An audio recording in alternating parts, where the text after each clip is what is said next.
Hi மக்களே, April 23 election சொல்லிட்டாங்க. இப்போதான் அறிவிச்சிருக்காங்க.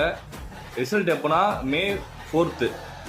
ஏப்ரல் 23 எலெக்ஷனு மே 4 ரிசல்ட்டுங்க.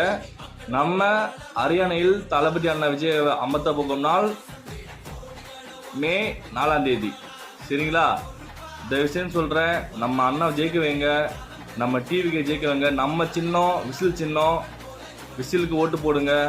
நம்ம அண்ணனை முதலமைச்சராக ஆக்கணும். நம்ம தமிழ்நாட்டை காப்பாற்றோன்னா முதலமைச்சர் ஜெயிச்சே ஆகணும், நம்ம அண்ணன் ஜெயிச்சே ஆகணும். ரொம்ப சந்தோஷமாக இருக்குது. யாரெல்லாம் ரொம்ப காத்துட்ருக்கீங்கன்னு நம்ம கமெண்ட் பாக்ஸ் கமெண்ட் பண்ணுங்கள். மறக்காமல் நம்ம சேனல் சப்ஸ்கிரைப் பண்ணுங்கள். தொடர்ந்து வீடியோஸ் வரும். நம்ம தளபதி இப்போ சிபிஐ விசாரணை போயிட்டுருக்கு. பிஜேபி வந்து ஏடிஎம்கே பிஜேபியும் வந்து என்டிஏ கூட்டணி வரணும்னு ஆசை இது பண்ணுறாங்க. ஆனால் அண்ணன் போக மாட்டார். ஏன்னா மக்கள் அவங்கள ஏற்றுக்க மாட்டோம். நமக்கு டிஎம்கே தான் ஒரே குறிக்கோள், அவங்க தோக்க வச்சு நம்ம முதலமைச்சர் அண்ணன் ஆகணும்.